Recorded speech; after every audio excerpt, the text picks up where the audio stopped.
It's on. I think this is way better, right? Yeah. Let's do it again. My name is Stefan. I'm the founder of Expandy. It's a LinkedIn automation software. And I saw the organization mapped out 1 hour to have an interactive session where we're going to talk about how we generated more than 50% of our revenue as a European company in the United States without actually having any presence and also no office. So that's some quite interesting learnings I want to share with all of you today. And I can imagine you also have some questions and things you want to know from me, or maybe we can help each other. But first things first, I also want to learn more about you guys. So how many founders do we actually have here, SaaS founders in the house? A couple. All from Europe? Or do we also have people from the US here? All Europe. Oh, that's great. Then we can talk a bit more free about our US colleagues, right? Let's do that. What I tried to do is because when B2B Rocks asked me and we discussed about the topic, what is actually the number one and the main thing that brought us so much revenue from the States? It took me a while to think about it because I think it's not one thing. I talked, for example, with one of my colleagues about it, and we started with let's say luck. Is it luck? I don't know. Is it at the right place at the right time? Partly. I think that definitely contributes also to it, but it's definitely not enough as well. So what I tried to do is map out 9 strategies and tactics we leverage, especially in the early days, which I am quite sure about they contributed to the results we got so far. Let's help to let more people in. Welcome. Still on time. Take a seat. Let's wait, otherwise 1 more minute, because I see more people will join in. Welcome, everyone. I will not restart again for the 3rd time, but we're going to talk today about some practical strategies we used within Expandy. It's a LinkedIn automation software to grow in the US. And at the moment, we capture more than 50% of our revenue in the United States without having any physical presence there or even colleagues located in the States. We have 1 hour, so I think there's enough time to have interactions afterwards. I try to share a couple of tactics we leverage to realize that grow. I aimed to make them really practical, so it would be really cool if there's at least one of them which would help you guys to do somehow the same or implement it for your own company or in your daily jobs. So I divided actually in 3 blocks. And the first is, what we actually did to build out the foundations to enter the United States. Welcome, everyone. Welcome. No problem.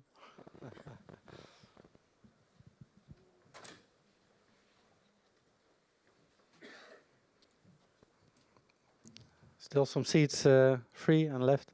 Okay, let's do it for the 4th time now. No, that's a joke. I try to divide the setup here in 3 blocks. First, what we did actually to build out the foundations to realize that grow and how we entered the US market. All the tactics are really practical, and I try to share just an honest and realistic story about how we did it, why we did it, and why it worked for us. If you have any questions in between, just raise your hand. I will give you a mic. I bring you on stage, and you can ask a question. Let's start with the foundations. Like with every company, depends on the product, right? But also some facts about where we are with Expandy. We launched our product. Again, it's a LinkedIn automation software. We are located in the Netherlands. We launched it end of November 2019 on the global market. due to the revenue growth, it might look like an overnight success, but I can tell all of you that I'm a third-time founder, and this is actually the first time that we launched a product on the global market, and the other two products were on the local market, and we failed both times. So this is an overnight success, what took me at least 10 years in the making before I started this project. It was actually in hyper growth. It was, yeah, for me again the first time that we had quite a successful launch of a product, and within the first year after launching, we grow. we have some seats left, right? So yeah. Welcome. You're still on time, so. We grow within 18 months after launch towards 5-6 million revenue in annual run rate. So that was quite impressive without knowing it ourselves. I was not engaging that much with other founders, so I had nothing to compare. I was not actively engaging in the founder groups or memberships. And after that, we reached somehow a plateau, and it stuck, and it emotionally felt way more heavier, and the company got more challenges, and it was harder for us to grow. And that pace we had in the beginning, we never achieved that again, but we are steady growing around 1 million a year, which we are adding to our annual run rate from that moment on, end of 2021. We closed our last month at around 8.9 million USD. Depends on the exchange range, but it's I think now above 9 million. We have 52 colleagues working for our company, and the fun fact is that we're going to talk about how we grow in the States, but we don't have any colleague coming from the States. Nobody's living in the States, and we also don't have a physical presence or an office there. So no team members. We are still 100% bootstrapped. We have 0 funding. That's something I'm quite proud of still. And it was hard to get there, of course, but now it also gives a lot of freedom, and hopefully it inspires a lot of you who also want to achieve the same, that it is definitely possible. I'm a living example after a couple of failures to do it. And I'm not more special than any one of you bright minds here in the room. I think we have more people to enter. I hope you have some seats left.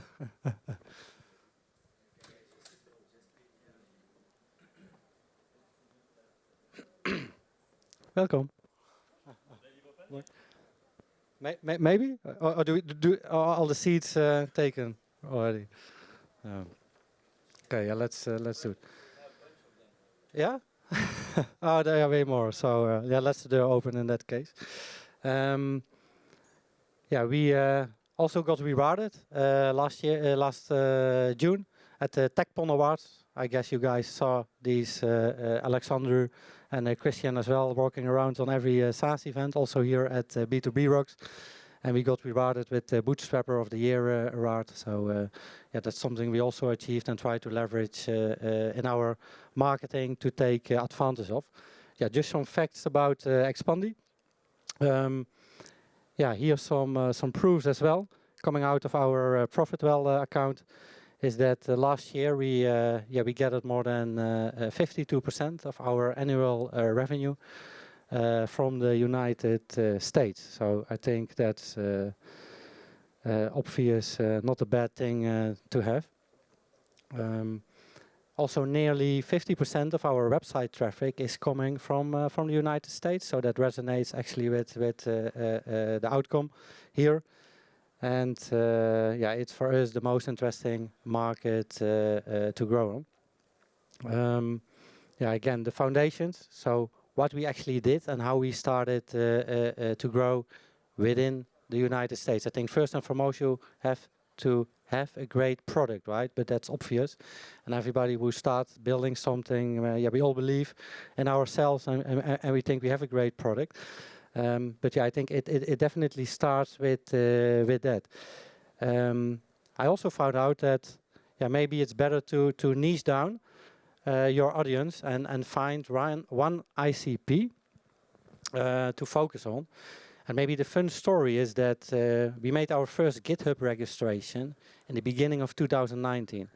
I have two left hands, as I just told in the beginning, no coding skills, so I needed to rely on my technical co-founder, Glenn, and he promised me within 3 months we have a beta.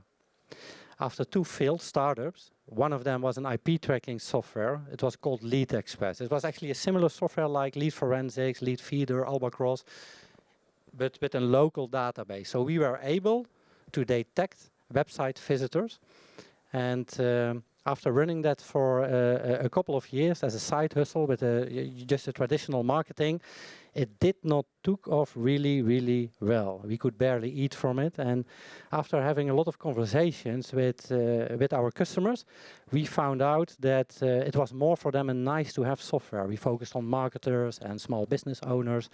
And the funny thing was that I was actually so convinced about that tool. And I could not imagine that if we provided them with a lot of leads, that they had no clue what to do. And they really picked up the phone. They called to the reception of these identifications. Maybe per accident, someone has, of your colleagues has looked on the website, can you forward me to them? And of course, these people, they had no clue what they were talking about. So it ended up with nothing. They blamed us as a provider. And that was the start for me to think about, okay, how can we help these people to do acquisition and lead generation on a modern way. So I jumped as a newbie on LinkedIn, and I pivoted my way towards the product Expandi we've built. So I thought, when my technical co-founder Glenn told me we have a beta ready within 3 months, eventually it took more than 5 months, like with almost all developers we know, right? So I thought it is for me the perfect audience to test on.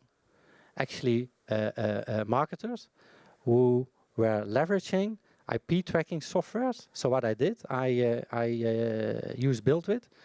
I put in a script from one of our local competitors, and it gave me a list of all websites in the Netherlands who were using these trackers on their website, because I knew they really liked the software, but they were most likely struggling with what's the best ways to follow up. So I thought that will be a home run. And I, of course, enriched this information with LinkedIn profiles, and I uploaded the CSV file in Expandi. So it was a great moment for us to test if the software was working. And of course, it was buggy, but we were able to make appointments and engagements. And that was really cool. But it took me, after taking these calls, 20 minutes. They confirmed that there was a problem. Yeah, we know it. We struggle with ways to follow up, so this might be interesting for us, and we acknowledge it. They all say the same, but it took me 20 minutes to convince them that LinkedIn was the platform to engage on with their audiences. They most likely never touched base before on LinkedIn. The other thing was that it took me another 20 minutes to convince them that automation was the way to go, to save time, to do things more efficiently. And after I convinced them on both topics, they decided to try it out. Besides the fact that it was quite buggy, we also gathered a lot of feedback to improve it. But after 1 week, they all came back with, for example, what I actually need to send to get the results and to get the replies. So we analyzed, after doing that for a couple of, I think 6 weeks in total, I did a step back, we analyzed the situation, and I thought if we really want to scale this to the roof, we don't need to go for these audiences. So actually for people who never touched base on such a product before, for people who never touched base on LinkedIn. And then eventually we decided that we actually need to focus on people who were already in love with LinkedIn, who were leveraging automation, but who had exactly the same problems I had as a former agency owner myself. So we used myself as an ICP, because before I started the product, I also was providing a managed service to help C-level decision makers on LinkedIn do a better job and book appointments and create engagements for them. And of course, our local market, the Netherlands, where we were located, it was way too small to find enough agency owners and to make a sustainable business out of it. So, yeah, if we talk about what helped us to grow in the States, the States, the US has most agencies by far. They like to growth hack. They like to, that there are the frontiers in the market, right? They like to experiment and explore new things. And we built such as a growth hacking tool. So I think that definitely contributes towards finding product market fit really, really fast, because we grow within 6 months from scratch after we launched it to around the 1 million. And eventually also, since the beginning, all that revenue came, half of it from the US market. Why agency owners? They were already in love with LinkedIn, as I managed. They were using such automation tools already, and they were serving a lot of customers. So we only needed to make one sale, and they were adopting and onboarding sometimes 20, 50, or even 100 customers, and we were charging per seat. So that was quite interesting for us. Founder leading US sales. I have 2 co-founders, and with one of them, I started doing, like everyone, in an early stage startup, because we also, as I mentioned, were bootstrapped. We did not have any money. I did do a lot of things myself. So I took on every demo call, and maybe another funny thing is that I could barely speak English. I hope it goes a bit better right now, but believe me, 5 years ago, if you rewatch and demo call I had, it was just insane. I can't even remember and hear what I was talking, but maybe due to the enthusiasm and energy, and these people, they accepted it, and we solved some things. But by far, that was maybe the most interesting thing we did. Actually, myself, I was running more than 700 demo calls in the first 4 months after launching the product in mid-November. So you can imagine, it was quite hard. 400 of these calls were with US people, most likely agency owners, influencers, people who were active in the market. So I was working around 17 hours a day, and maybe the fun thing here is that, are there, by the way, people who are doing business with in the room who are doing business with US companies? Yeah. Okay. Yeah. For me, the thing is that I found out I've never done that before, right? So I think the culture and there's a lot of differences in mentality in comparing to Europe. There's a more energy. They believe more in themselves. They think bigger. That I think that's the good things. But maybe the challenge is there is that I faced that they, for example, they will never ever change their schedule towards our European time zones. So if they are 9 hours behind, I need to wake up in the middle of the night. Not even one single time they adopted towards an acceptable time we had here in Europe. So I think aside that, it was also a good thing that we had the low ticket sales, and they all resonate with my story I shared as an agency owner. So by doing all these things myself, I could resonate with all these other agency owners. They believed in my story, and eventually that helped to educate my team members on what was working, that we need to sell a story, that it was maybe not, I wanted to learn why they were comparing us straight from the beginning already with the more established names in the market already. And it was, I think, not even about features. It was not even about all these cool things these tools could do and make it easier for people. But I think it was mostly the story that I was a former agency owner myself, that I exactly knew and faced the same pain points during my journey.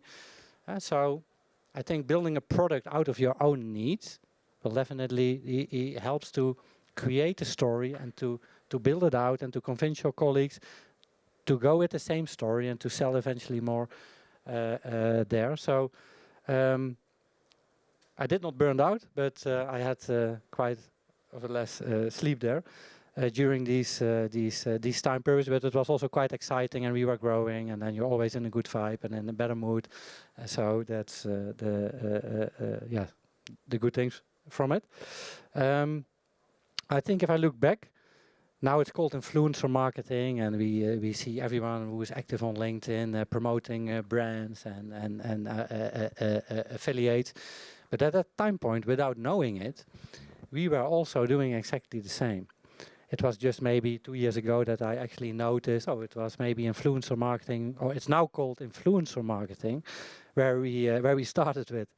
But I was not aware in the beginning. But what we did, there was a woman on LinkedIn. I think her name was Brenda Miller, and she created a LinkedIn Rockstar list.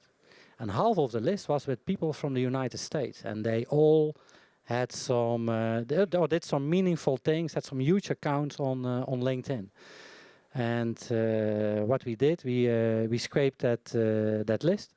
We enriched it with all the necessary information. We uploaded through a CSV into our tool Expandy, and we approached all these people to start engagements with them, not to sell anything, but just try to become friends. That was always my approach. I always try to become friends with everyone. It's not possible, of course, but I don't like to hard sell, and rather ask a lot of questions and try to build out relationships and see how we can support each other. Maybe for the one, are there people, by the way, here who are leveraging a LinkedIn automation tool or done it before, or maybe use Expandy? Okay, yeah. Then the ones who do, they know that it's not illegal, it's not forbidden by law, but somehow it's a bit suspicious and, let's say, a gray area, especially 4 or 5 years ago when we launched the product, because it is if you look at black and white against LinkedIn's terms and policy. Let's say the same that you, for example, share your login with a colleague. They don't allow it officially. So there was a huge buzz around safety and losing these profiles. And the funny thing was that all these influencers from the Brenda Miller list, they definitely became friends. They leveraged our tool, but they were not announcing it publicly, and on LinkedIn they were only saying worse things about automation. But that's just a funny fact aside.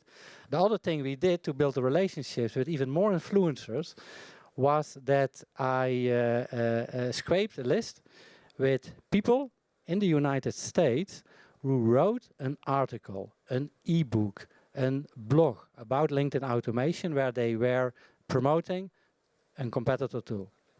So we enriched again all these people. We uploaded them in a CSV, and we were always using our own tool with approaching these people. So that helped us to build and find the right people. And one of the biggest names, it was Houston Golden. He was the founder from BAMF. I think at that moment the most named and biggest LinkedIn agency. And his previous co-founder, Josh Fetcher, it was, let's say, one of the most famous growth hackers on LinkedIn.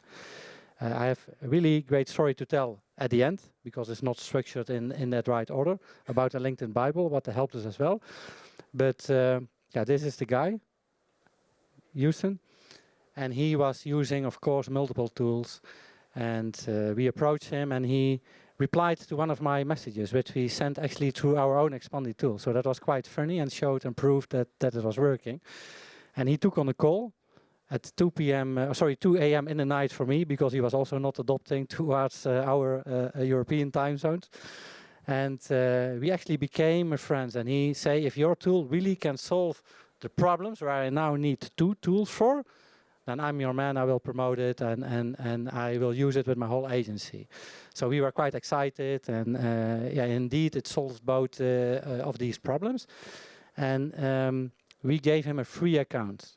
So all the customers he was serving for his agency, I gave him subscriptions for a lifetime, which he could use. He's still doing that, by the way. But the landscape changed, so also some conditions there. And on the photo left, you see my co-founder Glenn, also with him in a call at the middle of the night. I was speaking 2 years ago at the Traffic and Conversion Summit in San Diego, and then he was living on Venice Beach in LA. So we were meeting him in person, and we made it that far that he We put it on our home site with a video testimonial that Expandy was by far the best LinkedIn automation tool. And building such relationships, and this is maybe the biggest example, but we did it many times over with a lot of other US micro-influencers as well. And it really helped us to scale that, to build our trust, to authority. And some of them we gave a percentage in terms of affiliate. Other ones we gave free accounts, and they all promoted it on their own way.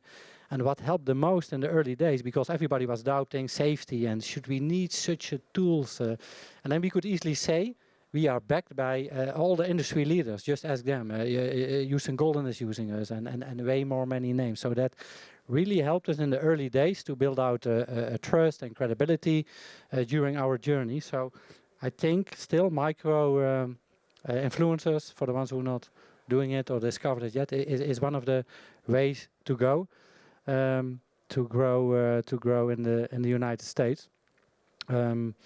Yeah, some scaling techniques. I think by far the best and still best working and performing strategy we leverage up until today is creating practical playbooks. When we stepped into this, let's say suspicious LinkedIn automation market, all the other providers, let's say our competitors, they were hiding themselves for LinkedIn because somehow they were scared that Bill Gates should come one day, crack them down and spank them. And I thought, it's the richest man in the world.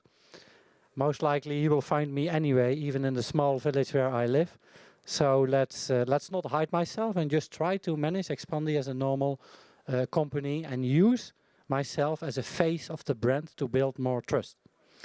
And the thing is that I analyzed all our competitors. It's not that I was that clever and that we got so much traction, but they were just worse in their marketing, I guess. Because one of the things they did was only screaming on their websites, we 10x your results, or come use our tool, or we 15x it, we 20x your results.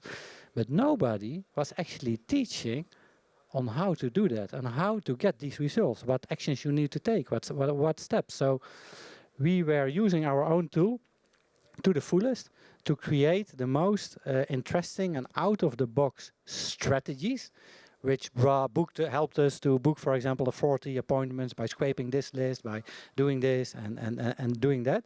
And then we were creating a very practical playbooks with the how. So we started with the problem, and then, okay, how did we solve it? What did we do? How we connected the dots? What tools we leveraged? We did a full breakdown in a very small steps so that it was quite easy for people who were reading it to adopting it themselves and to test these strategies. And we were so sure and confident that they were working because we all used and tested the strategies ourselves, and only the best performing ones we were taking them into consideration to create playbooks out of it. The funny thing here is that they were in the beginning not even SEO optimized. We had no clue how to do that. We had no SEO expertise within our team. So it was all a manually distribution, and that got us a lot of traction even without SEO optimized content. And it were all such kind of examples. Steal your competitor audiences and book 40 appointments a week. How to do that? We put in the proofs, the results, the screenshots, the replies on our messaging for the trust. And that we were the first ones who are doing it. It really works still very, very good, because everybody is constantly searching for new ways to do a better job on, in our case, let's say LinkedIn. What we did to get a lot of eyeballs on these pieces of content, we call it such as a giveaway strategy, and we are still applying it up until today on Twitter and LinkedIn. Even engagement on Twitter, since it became X, is way worse. We created a post, so a breakdown of this strategy. We have a valuable, practical resource to share where we solve a problem and really add a value to someone's business. We create a post on highlighting that problem, how we solved it, and what people would get. So we uploaded the file in a GIF and make it a bit animated to really let people see that they get something, that there is something to get. And then we ask to let them give a comment. And I did that mainly on my LinkedIn profile in the beginning. And of course, like everyone else, we had a less engagement in the beginning. So we were, aside my wife and a couple of friends and maybe 15 colleagues, yeah, the first time we had maybe 20 likes and a less engagement. But I also approached as one micro-influencer, Ilya Azovtyev. He's a really cool growth hacker. It was just a young kid. And he was working on a project from Lampot. Maybe you guys know it. It was an engagement pod. And he learned me how to leverage that tool to get a lot of engagement on each post. So eventually we felt ourselves, let's say, a LinkedIn rock stars and way more than it was in reality, but it helped to get a lot of traction on these posts, as we did not have a brand yet. We did not build in public. But yeah, we managed to get a lot of eyeballs in the beginning on these pieces of content. And here you see some examples. With, for example, these are, by the way, real ones without engagement pods. This was the first one we used on our launch. And it had more than 1,000 comments. And what we did was using our own tool to scrape all the people who engaged with it. And we created a new growth tactic out of it, and then we were auto-DMing them with the guide and thanks for the comment on the post. So that was a feature we've built after it in our tool, and it was quite unique at that time. Yeah, but these are just some practical examples on how we were creating such posts.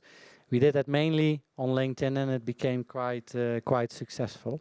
We still do that today, so if you've never tried such a strategy before, it is really worth to discover it more in depth and to leverage yourself.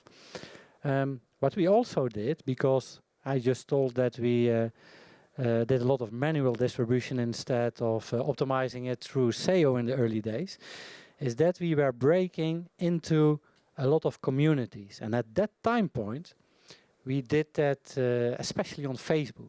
We even created our own community to engage with early stage users, to build such as an army of real fans who were trusting us, who were believing in us, and who were just happy with our software. It also helped us a lot to gain feedback. But instead of really selling the product, we tried to become friends with the admins of other communities, in this case Facebook groups. Now there are a lot of other channels and platforms to manage a community in, but at that time point it was a lot of Facebook groups and also a lot of groups with US people in it. For example, the badass marketers, it was also from BAMF and mainly US people in it, and we have way more examples here.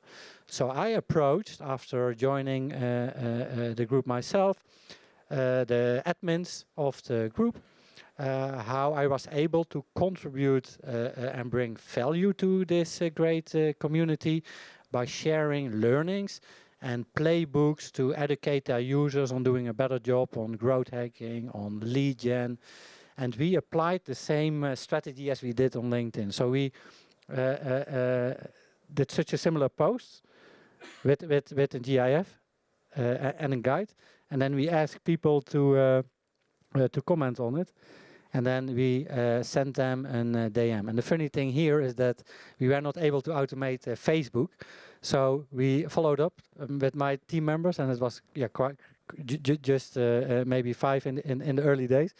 And we were following up all these people manually through DMs, and then at some point all these accounts got stuck because we were not able to send more than, let's say, 100 messages in the DM in the beginning. So, yeah, but that's how we did it in the early days, and we leveraged that strategy, actually up until today. So I think it's still performing really well. Instead of selling, trying to share as much as possible value of how people can be successful with your product, with your software, and how they can do a better job. In our case, on LinkedIn, because eventually everybody is trying to get the same results and doing the same. So yeah, for us it was really great to leverage this strategy. Podcasts. I think that I did it more than 100 times, the podcast interviews.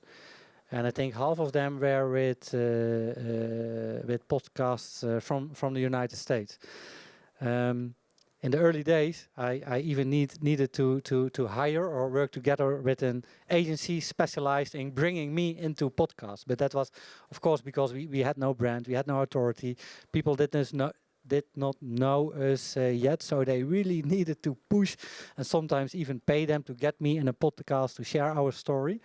And the fun thing now is that I get tons of requests because I decided at some point to build in public, to share my growth story, to do that on Twitter, on LinkedIn, and to try to inspire more founders like the ones in the room here to do the same. And that eventually resulted in people were recognizing me, even at events. They were approaching me to invite them for their podcast or such things. So I think, but what really helped is building in public, and naturally it feels somehow unnatural to do that, and to share honestly also a lot of mistakes. Because it's obvious that we only want to share that we reached 9 million and that everything is going really, really well.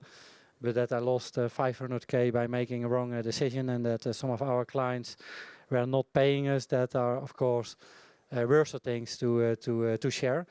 And that happened multiple times. So, but by doing that, it helps you to be more visible. People will trust you, they will resonate with you, because it's impossible that you hear a story where everything is going really, really well, then it's most likely not real. So I think that helped for us really well that people hear our name more in the States. So go into podcasts if you have an opportunity. If you don't have a brand yet, try to do that, maybe with some help and some outbound. But building a brand step by step, sharing your things in public, for example on LinkedIn, on Twitter, will eventually result in that people will recognize you, and that it will improve inbound results, and that they eventually come to you to invite you instead of the other way around. And then the last part, we touched base already a bit on it before, long-term authority. And one of the things there, of course, is which are not on the slides, is investing in SEO, because optimizing all these playbooks that resulted eventually that we have more than 100K monthly visitors, unique visitors on our website, and that also results in more than 2,000 signups. We, of course, lose a lot of them because we had a worse onboarding. We actually had no onboarding. People did not get activated. So there's a lot to improve what our team is doing. But yeah, we could leverage with a low CAC a lot of inbound leads, which is still our main driver of gaining new signups for our tool. And to come back to the story of the LinkedIn Bible, it was, yeah. Does someone know or read it ever, by the way? Am I the only one who is familiar, or there Mike as well, with the LinkedIn Bible? But it was somehow the holy grail for everybody who wanted to do a better job on LinkedIn, who wanted to grow, who wanted to growth hack and learn the best tactics out there. There was a LinkedIn Bible. And the fun thing was that I just became friends with Houston Golden. He was so satisfied with our tool. And he was the author of the LinkedIn Bible, the series of, there was a community Bible, his own Bible, but it was really the holy grail with the best and the latest and the most advanced plays and tactics. And more than hundreds of thousands of people were reading it, because he was promoting it heavily through different channels in his own groups and so on and so forth. And we managed to get into that LinkedIn Bible. And here you see one of our strategies. And then he was putting, of course, an affiliate link in it to leverage it himself as well. But yeah, we made it with at least 7 or 10 hacks, playbooks we created, as I just showed before, into the LinkedIn Bible, so that it was good for the credibility, and we differentiated ourselves to be one of the few tools which were named in that, let's say, a great LinkedIn Bible. So, that helped us a lot as well to distribute and to help people hear our name over there as well. And that was mainly distributed into the US. So I specifically mentioned that, as the author was in the US, his customers were there, his audience, and also all his group members. So somehow that had a huge impact for us in the early days as well. What we also decided to do after a while, as maybe for the ones who joined already in the beginning, I was like maybe a lot of founders, not even aware about how well it was going with our very small bootstrapped startup, and especially not in comparing with other products or with other companies, as I was not part of communities. I did not spoke that much with other founders, and it was growing so fast that we need to keep up the pace and only focusing on wearing multiple hats and doing all these things together.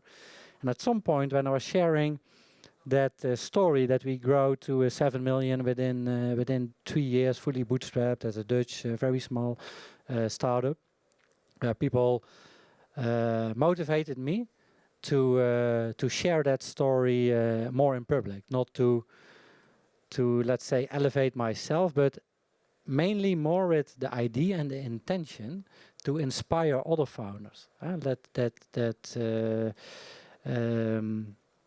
just a random guy, like maybe some other people, that I'm not more special than someone else, but that with a couple of failures, a lot of lessons learned, and eventually never giving up, made it to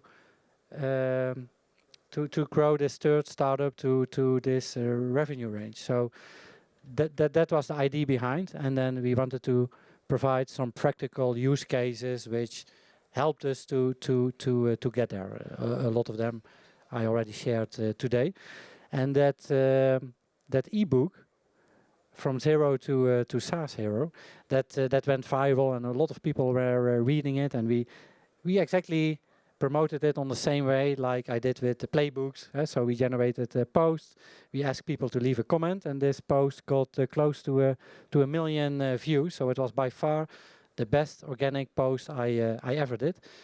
It never repeated again. I tried and retried. I never came further than 250k views. Still a lot, but close to a million was by far the best we got. And it also got picked up by mainstream. I think it eventually helped me to be able to speak on events, to get invited on events like here, but also on Traffic and Conversion Summit. I'm quite close with, for example, Nathan Latka, who is also supporting the Bootstrapped community, and who wanted to hear more about that story. And we got ranked in his Latka magazine, and people heard about us and were approaching us, and everybody wanted something from us. So yeah, that definitely contributed to build out the name and the brand, and eventually that resulted that I think we became, by all these things together, by building in public, by sharing these kind of stories, and at the end of the days, always doing things with intentions to really help people to get better results. We became maybe the #1 brand in the LinkedIn automation space. It's quite crowded. We try to differentiate ourselves, and I think it's not always the product. The product needs to be good. It's not about always the features, and of course you need to listen to your customers and do things better and improve. But I think the brand building and the story behind that needs to be unique. You need to find your own narrative. And I think one of the learnings I had so far with people in the States is that they dream bigger. Everything is bigger. They believe more in themselves. They they like to hear failure. So I think pumping up a story and keep screaming and make it even bigger and bigger and bigger, that definitely helps to make noise in the US.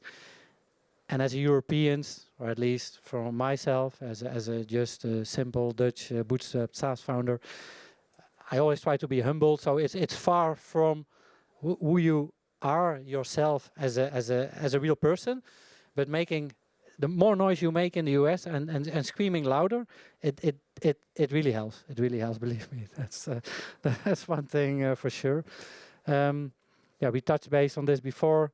I was able, due to making all that noise and the results we got, and maybe the quite impressive growth story we achieved at Expandi, to be able to speak on events like here, to keep sharing the story. And yeah, for me, I think the best proof is that if I'm, for example, working on a SaaS stock, where are 5,000 people in Dublin, that there are always customers who use your product, who support you.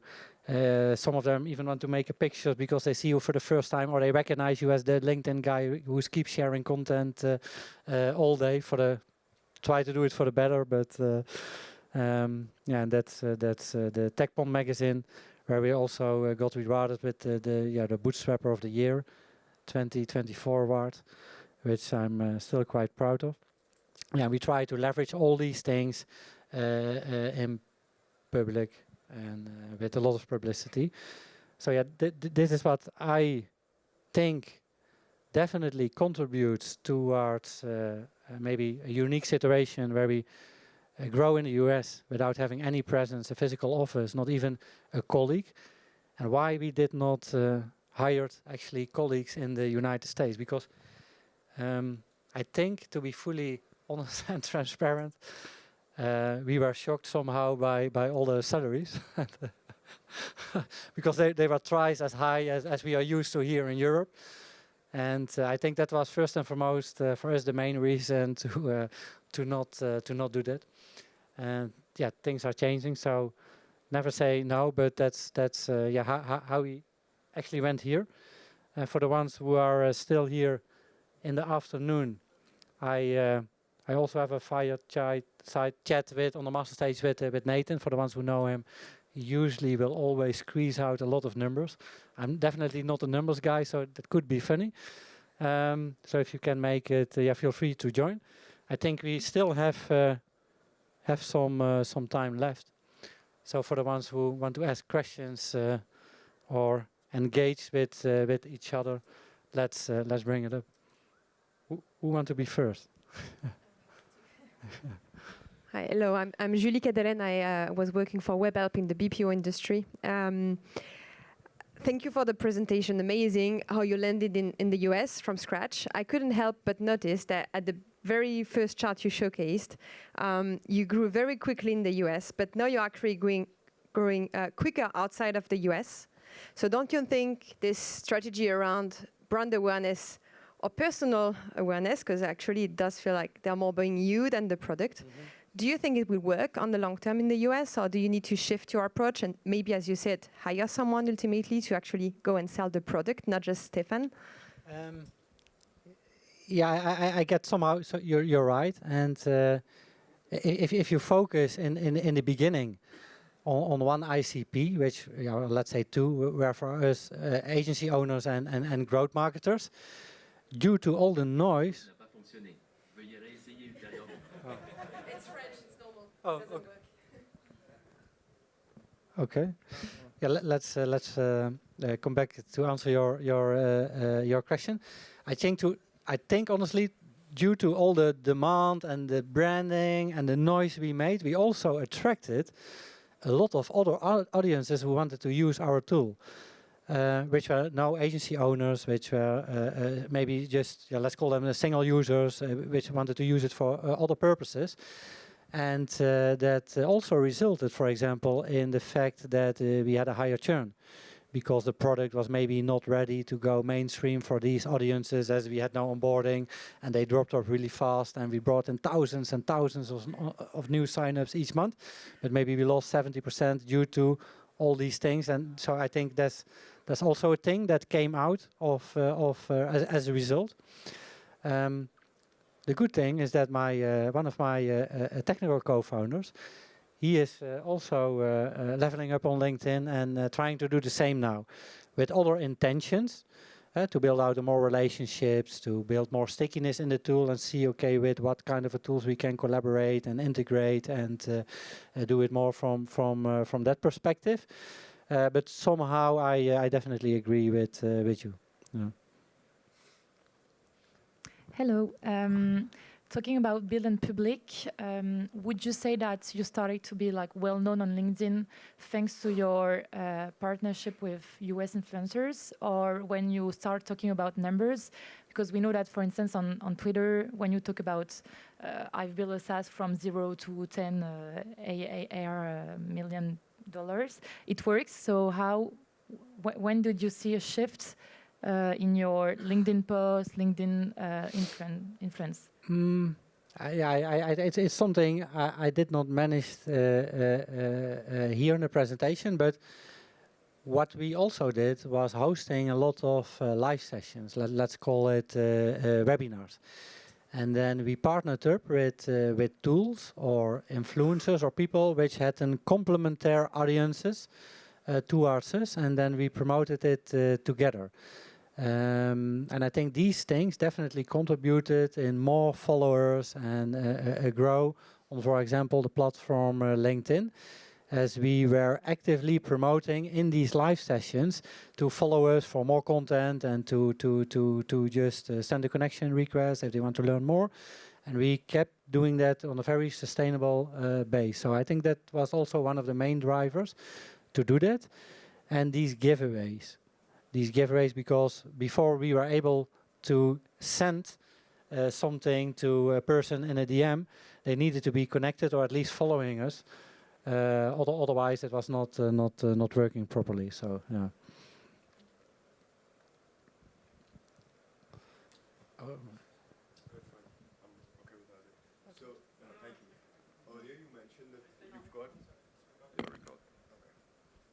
Can you hear me? Okay.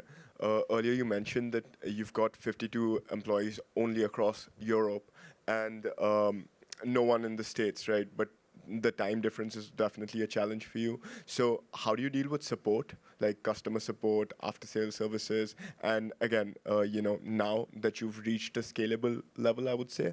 So how do you deal with that? Do you still take calls like midnight, or have you found a scalable way to do it? Yeah, very good question here.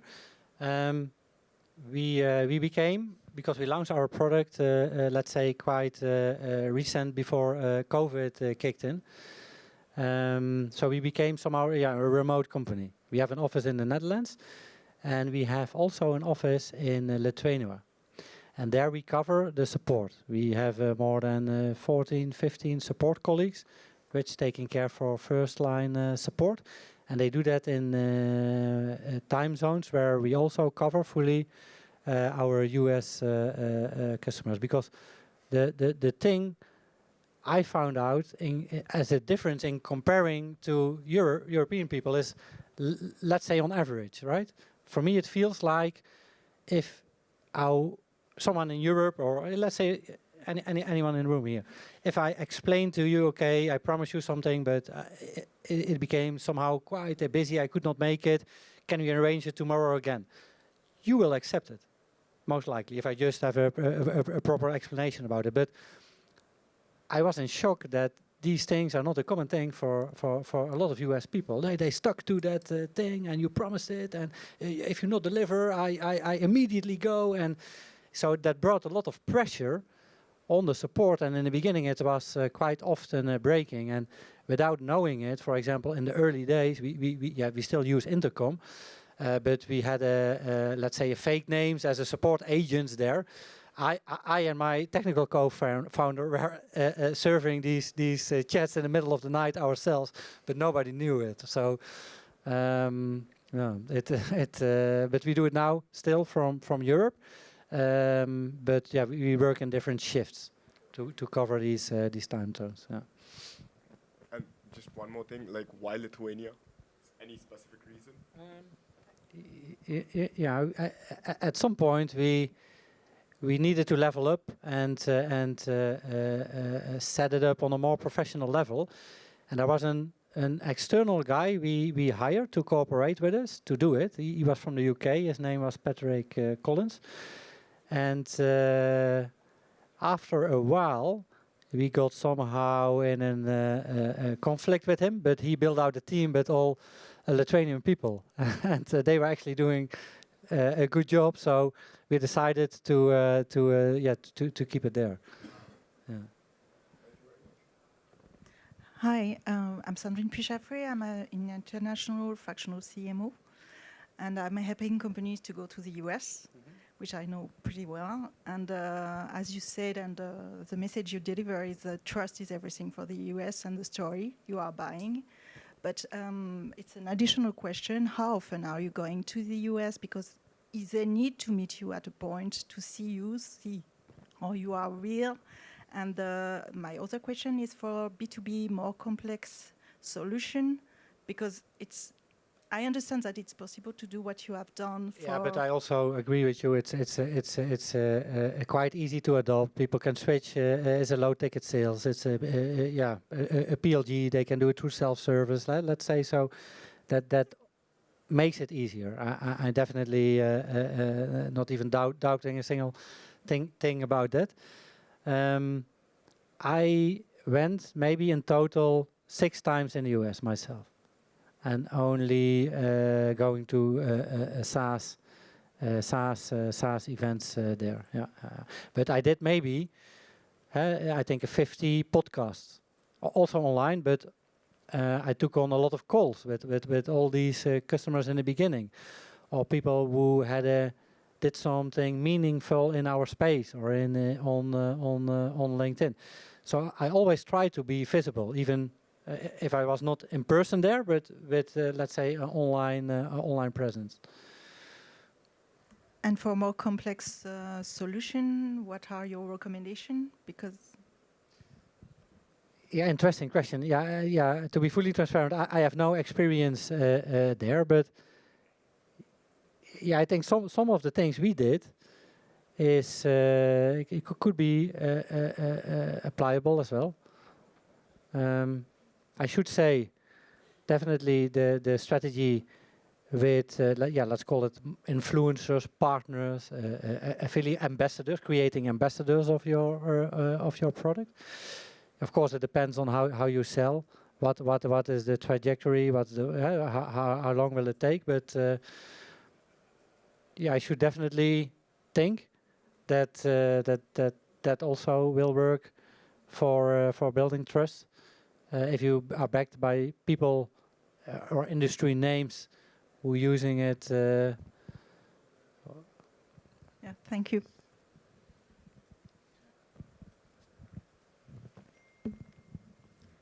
Hello, so I'm Sunny, I'm the CEO from No CRM. It's really interesting what you have done and great marketing strategy, but I think it's very maybe specific to your tool and your audience, and it's not that easy to replicate. My question is about your customers. Your ICP was on the marketing agency. Do they buy it for their customers? What's the part of indirect sales that you have in your business model? Do you have ton of now small one-user people that come, or is it only big sell to agencies, or do the agency resell your software to all their customers? Very good question. In the beginning, it was mainly the 2 ICPs I mentioned, like agencies, and it could be lead gen agencies or recruitment agencies who are actually serving a lot of customers with a managed service. Also, due to the noise we made, our self-service stream became the biggest revenue stream. I think it's more than 600K MRR per month at the moment. And because we were always growing, we were not focusing that much on the churn side.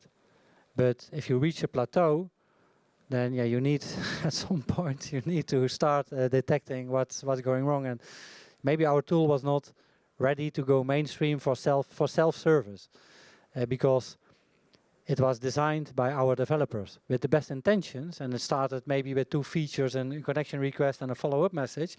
But eventually, it ended up with 100 things, and they ended up after the connecting their LinkedIn profile in a screen where they could do so many things that they eventually did nothing, and that they just dropped off without activating it. Yeah. That's naturally a market where you have a lot of churn on those small accounts. Yeah, I think especially in the sales enablement, I hear more of such stories. That is a bit higher than maybe in other types of markets, or if you go up market. Yeah. Thank you.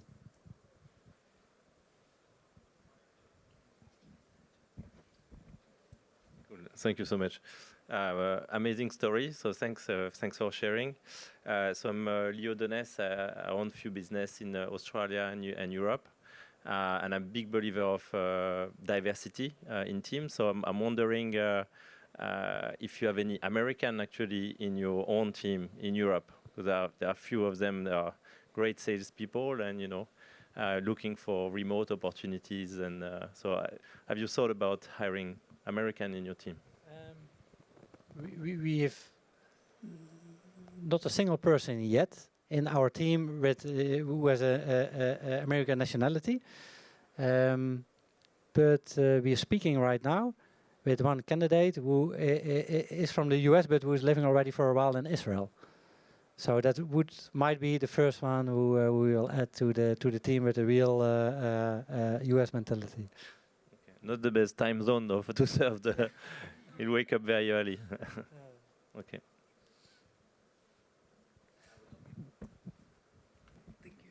So it's nice to hear that Lithuania was mentioned here. So I'm from Lithuania, and I'm hearing it in this conference. So once again. But thanks for your talk. And my question is about your personal time right now. How you manage to run the company and work with LinkedIn so much, all the podcasts, texts, etc., conferences. So do you have any receipt for this type of personal branding and running the company at the same time?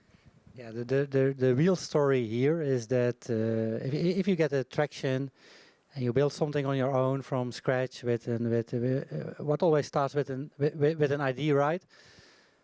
I found out at some point that I am more a creator. So I actually like more the early stage environment where I'm responsible for myself, where I can try and do things with a growth hack mentality, without measurements, without working in processes or with a lot of other colleagues, as I can barely manage someone. My kid, he's 8 years old. His birthday is, by the way, today, and I'm here.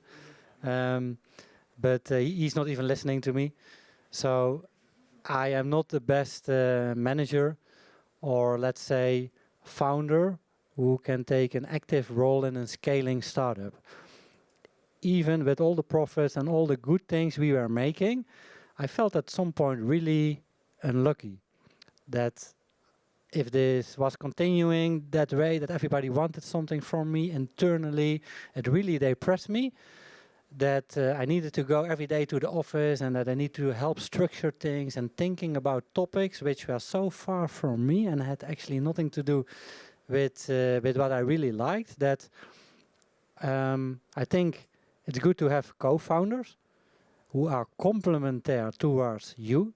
So we all have our different skill sets, and they gave me the freedom to do where I feel best, and that's actually just outside. So I'm not actively involved already for 2 years in the day-to-day operations.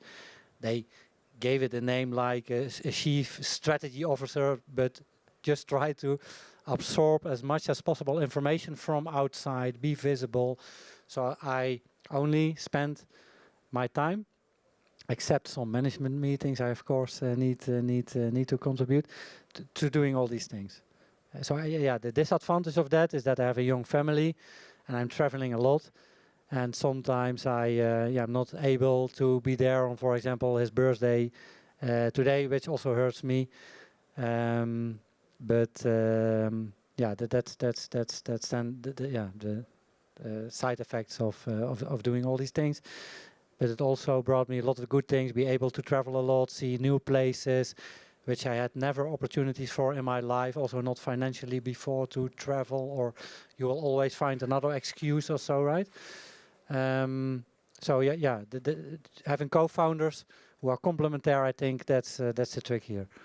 Yeah. Thank you.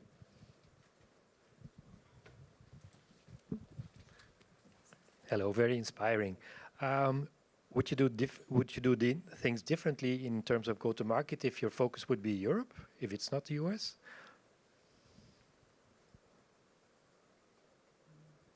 Not thought for it yet, but what I think building out an inbound motion, which you can leverage on the long run by, for example, investing in content and SEO, so that you can keep the acquisition cost and the CAC low even in moments like now. That's something I definitely should replicate and do. Building brand since day one. We started to do that now later. I should do that immediately. And building community and leverage the community. I think there's one guy in the room here I want to mention. He's in the right corner there. His name is Mike. He actually has a great story. He's a solopreneur. He's a single founder. He has no employees, and he's making more with his SaaS than 50K MRR. And he's doing that on a way that he's also building a brand and authority. So yeah, I definitely should do somehow the same. And